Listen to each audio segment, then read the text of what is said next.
La semence qui ne verra pas le retour du Seigneur.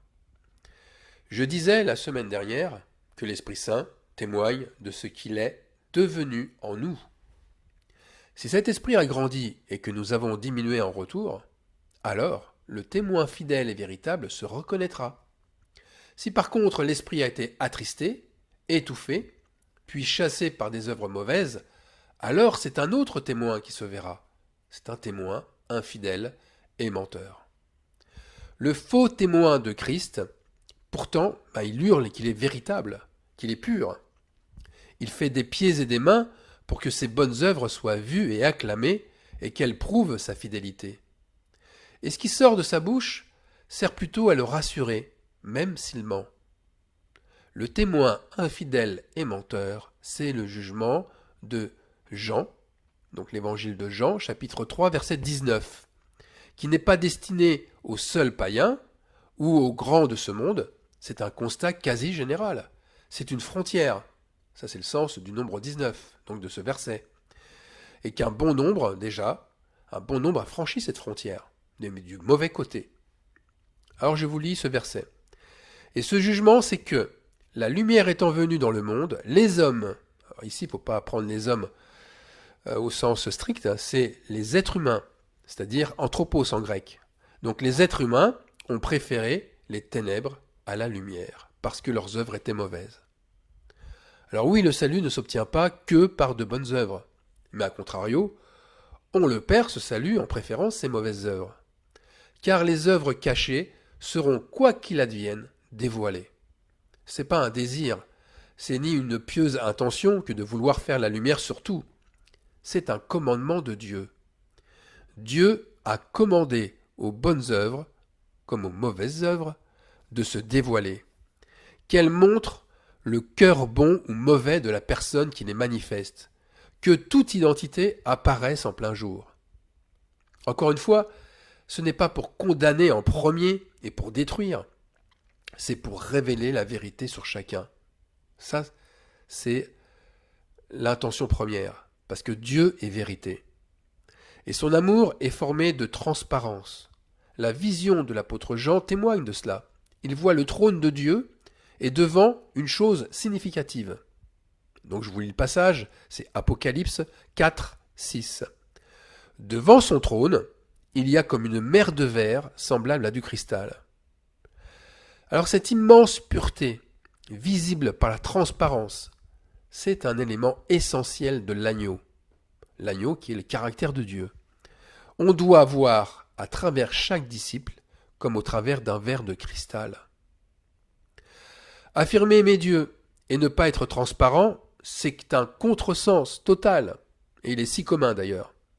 C'est aussi aberrant que de se dire intègre, pur, alors que l'on baigne dans la corruption la plus flagrante. Aussi Jésus prévient et il met en garde celui qui croit.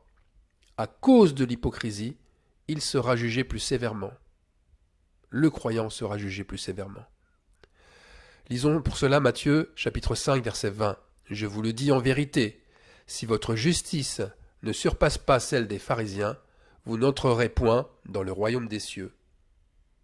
Alors croire que cette vérité sera elle aussi cachée, que l'injustice ne sera révélée qu'à notre mort, lors de ce faux jugement dernier, c'est une hérésie.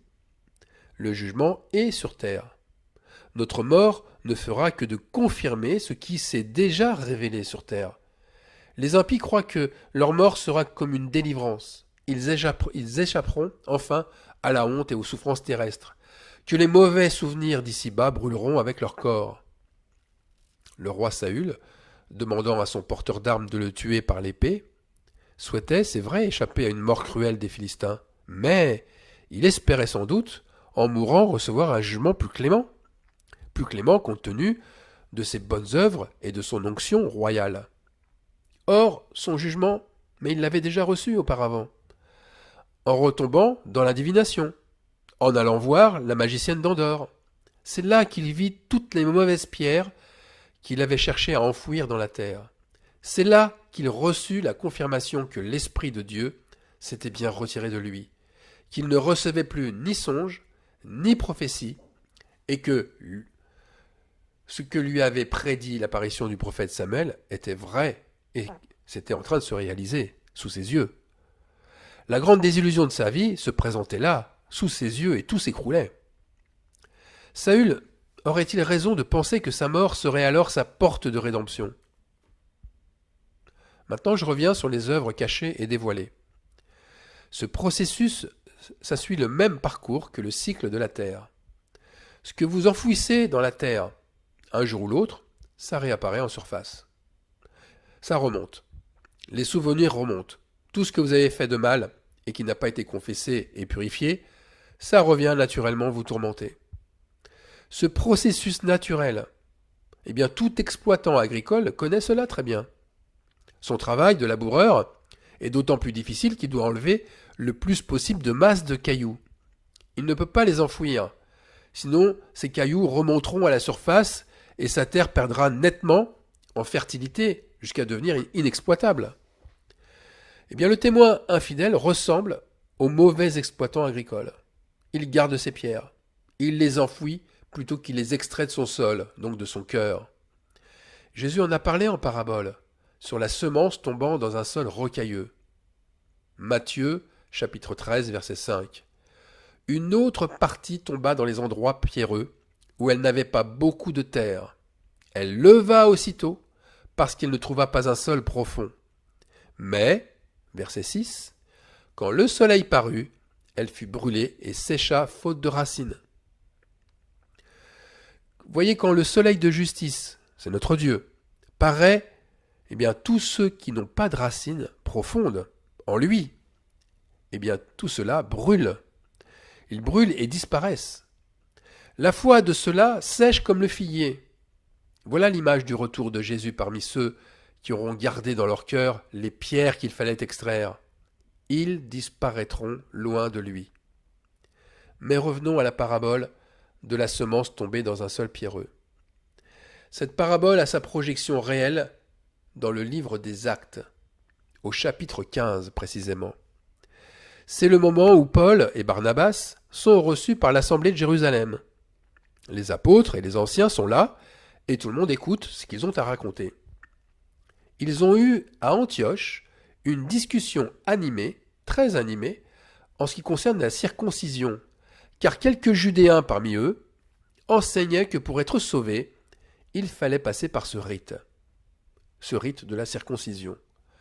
Aujourd'hui, les rites, les rites chrétiens, ce sont plus les sacrements religieux, comme le baptême, l'Eucharistie ou la Sainte Seine, etc., etc.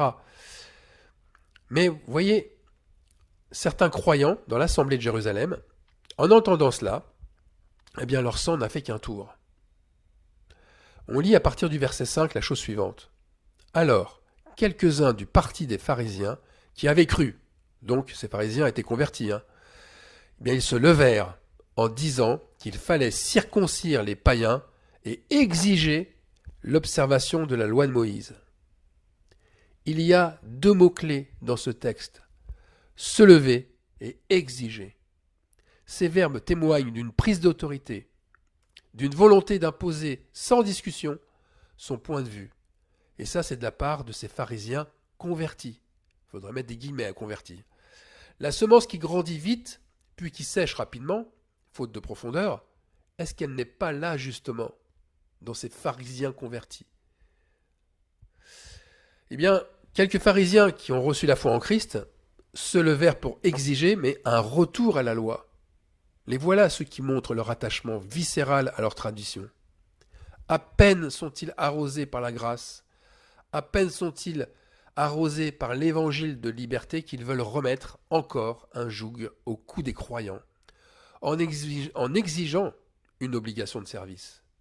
Et ici, c'est par la circoncision qu'ils le font. Vous voyez, la bonne semence qu'ils ont reçue du ciel, elle a disparu. Et ce qui revient, c'est ce qu'ils ont vomi. C'est le joug de la servitude. Ils reviennent à ce qu'ils ont vomi. Alors examinons le sacre du roi Saül par le prophète Samuel. Pourquoi? Parce qu'on assiste exactement au même terrain pierreux, à ce même plan sans racines. C'est Samuel qui à l'issue de l'onction du roi parle à Saül. Écoutez bien. L'Esprit de l'Éternel te saisira. Tu prophétiseras avec eux, et tu seras changé en un autre homme. Lorsque ces signes auront eu pour toi leur accomplissement, fais ce que tu trouveras à faire, car Dieu est avec toi. Puis, tu descendras avec moi à Gilgal, et voici, je descendrai vers toi, pour offrir des holocaustes et des sacrifices d'action de grâce. Tu attendras 7 jours, jusqu'à ce que j'arrive auprès de toi, et que je te dise ce que tu dois faire. Ça c'est 1 Samuel chapitre 10, des versets 6 à 8. Tout ce qu'avait prédit Samuel de la part de Dieu se réalisa, point par point. Saül fut transformé par l'onction. Ses proches ne le reconnaissaient plus tellement son caractère avait changé. Mais voilà, 2 ans plus tard, Saül arrive à Gilgal. Premier site israélite, entre parenthèses. Premier site à l'est du Jourdain. Et ce site, c'est un peu comme une frontière. C'est là où se juge l'intégrité, la transparence, la pureté de l'homme. Je ferme la parenthèse. Donc Saül se prépare à attendre 7 jours. Il est à Gilgal. Mais par peur des Philistins, qui se montrent très agressifs, voilà Saül qui désobéit aux ordres du prophète.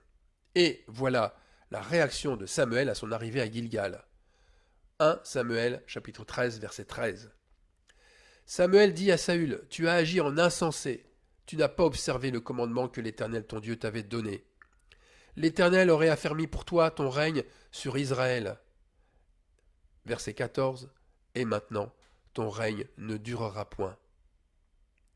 Voyez, il aura fallu par conséquent 2 années à Saül, après son onction, pour constater le peu de profondeur de ses racines divines. Qu'a-t-il fait de mal ?